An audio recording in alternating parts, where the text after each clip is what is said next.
Good morning dear students. आज की हमारी वर्कशीट का नंबर है 168। ये मैथ्स की वर्कशीट है सेकेंड क्लास की और आज की डेट है 12 फरवरी। तो आपको अपना नाम लिखना है वर्कशीट पे और अपने टीचर का नाम लिखना है और क्लास और सेक्शन लिखना है। तो चलिए आज की मैथ्स की वर्कशीट स्टार्ट करते हैं। राष्ट्रीय उत्पादकता दिवस। क्या आप जानते हैं राष्ट्रीय उत्पादकता परिषद NPC भारत में उत्पादकता, स्पर्धा, लाभ, सुरक्षा एवं विश्वसनीयता बढ़ाने और बेहतर गुणवत्ता सुनिश्चित करने की दिशा में समाधान प्रदान करने के लिए काम करता है। अब राष्ट्रीय उत्पादकता परिषद क्या होता है बच्चों? आज क्या है, 12 फरवरी है और आज है राष्ट्रीय उत्पादकता दिवस। उत्पादकता यानी कि प्रोडक्शन, किसी चीज़ का प्रोडक्शन करना। तो जो राष्ट्रीय उत्पादकता परिषद है वो भारत में जो भी चीज़ प्रोड्यूस हो रही है उसका किस प्रकार से वो और अच्छी बन सके और उसको और अच्छे तरीके से, मतलब उसकी गुणवत्ता जो है वो अच्छी हो और अच्छे अमाउंट में उसका प्रोडक्शन हो, इस बात का ध्यान रखता है। इसकी स्थापना दिवस 12 फरवरी को हर साल राष्ट्रीय उत्पादकता दिवस के रूप में मनाया जाता है और जो राष्ट्रीय उत्पादकता परिषद है NPC, ये 12 फरवरी को इसकी स्थापना की गई थी, इसलिए हर साल 12 फरवरी को ही राष्ट्रीय उत्पादकता दिवस मनाया जाता है। पूरे देश में 12 फरवरी से 18 फरवरी तक उत्पादकता सप्ताह का आयोजन किया जाता है और 12 से 18 फरवरी तक उत्पादकता सप्ताह या प्रोडक्शन वीक का आयोजन किया जाता है। तो चलिए अब हम अपनी वर्कशीट पर चलते हैं। दूर देश से आई चिड़िया। नीरजा के पिता पक्षी उद्यान बर्ड पार्क में काम करते हैं। नीरजा के पिताजी कहाँ काम करते हैं? वो एक बर्ड पार्क में काम करते हैं। हर साल सर्दियों में यहाँ बहुत सारे काले और सफ़ेद प्रवासी पक्षी आते हैं। अब क्या होता है, बर्ड पार्क में हर साल सर्दियों में काले और सफ़ेद रंग के प्रवासी पक्षी आते हैं। अब ये प्रवासी पक्षी क्या होते हैं? प्रवासी पक्षी वो पक्षी होते हैं जो वैसे तो दूसरे स्थानों पर रहते हैं लेकिन सर्दियों में हमारे देश में आते हैं, तो उन्हें क्या कहते हैं? उन्हें प्रवासी पक्षी कहा जाता है।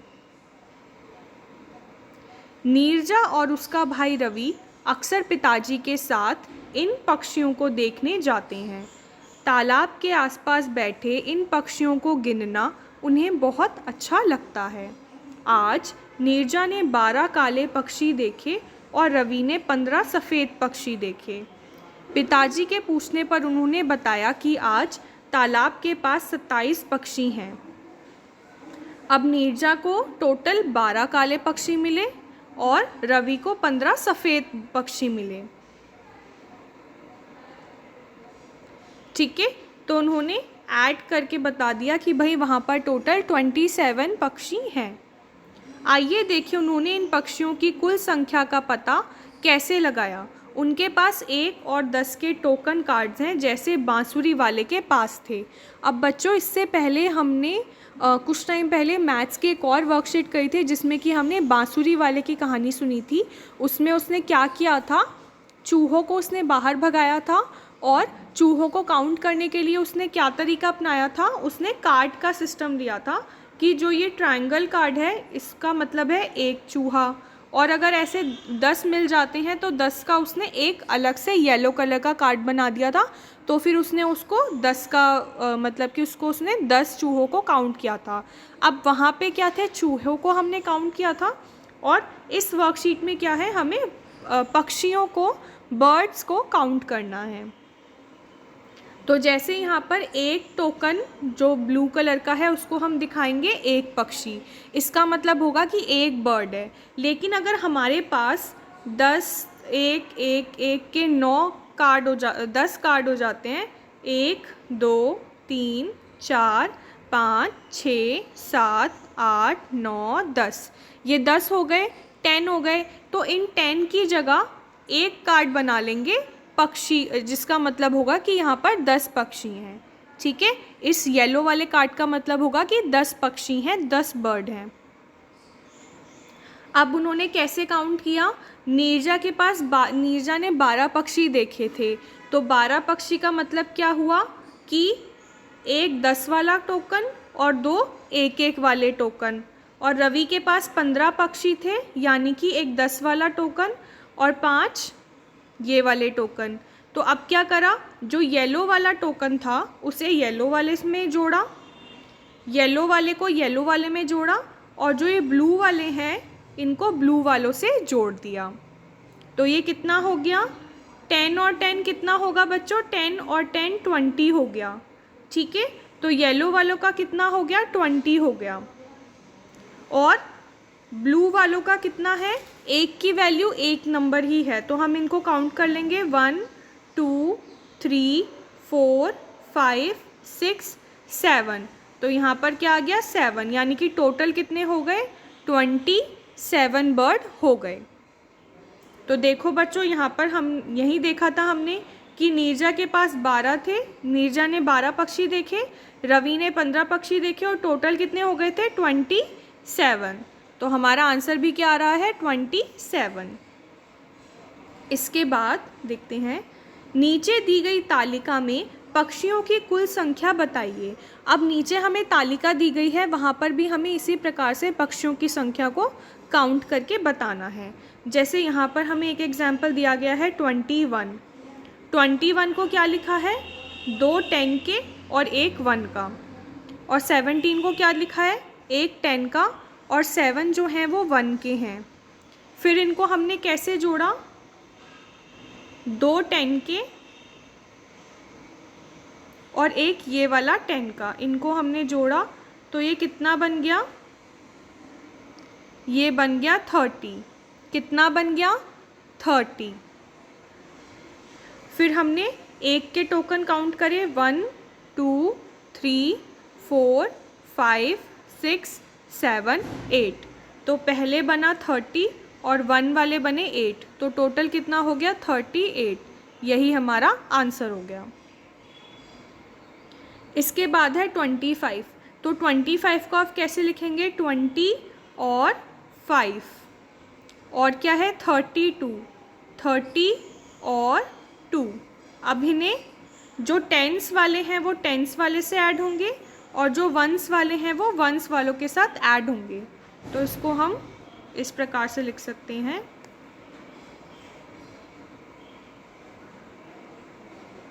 25 को लिखा 20 + 5 और 32 को लिखा 30 + 2।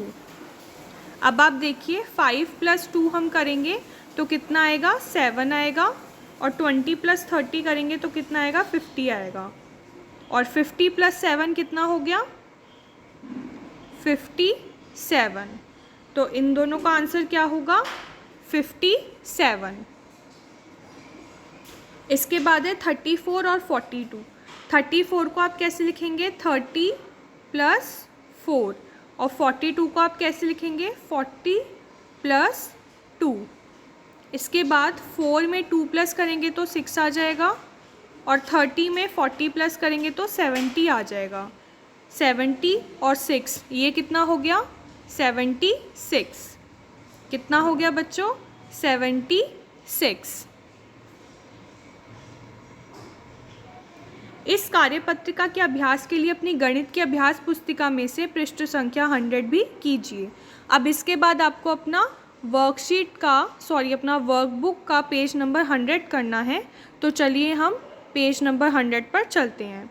आप भी अपनी मैथ्स की वर्कबुक निकाल लीजिए। तो बच्चों ये है आपकी मैथ्स की वर्कबुक का पेज नंबर 100।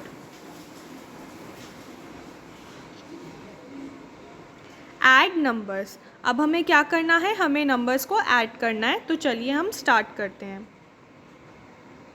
सबसे पहले है 4 + 7।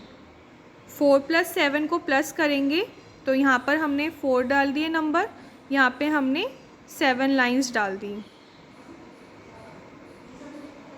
अब हम इन्हें ऐड करेंगे, 1 2 3 4 5 6 7 8 9 10 11। तो यहाँ पे कितना आ गया, 11 आ गया। इसके बाद नेक्स्ट है 5 + 30, तो हम ऊपर लिखेंगे 30 और यहाँ पर आएगा 5, तो ये कितना हो गया 35। यहाँ पर कितना आ गया बच्चों, यहाँ पर आ गया 35। इसके बाद है 20 और 70, 20 और 70 इनको प्लस करेंगे, 0 का 0, 2 + 7 9, तो यहाँ पर क्या आ गया 90,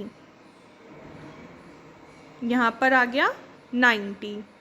इसके बाद है 40 + 5, 0 में 5 प्लस किया 5 और 4, 45। इसके बाद है 22 और 10, 2 में 0 प्लस किया 2, 2 में 1 प्लस किया 3, तो यहाँ पर क्या आ गया 32। तो बच्चों ये आपको अपनी मैथ्स की वर्कबुक में ये इसी प्रकार से ऐड करना है। अब हम वापस से अपनी वर्कशीट पर आ गए हैं।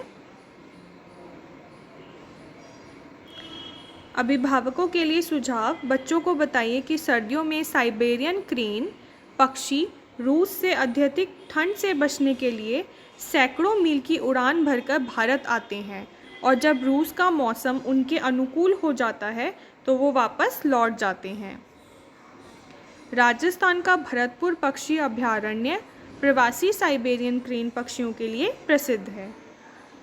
ठीक है, इसके बाद कोविड से बचने के लिए मास्क ज़रूर पहनें। तो बच्चों ये आपकी आज की वर्कशीट है, इसे सभी बच्चे करके अपने व्हाट्सएप ग्रुप पर भेज देना। तब तक के लिए बाय बाय बच्चों।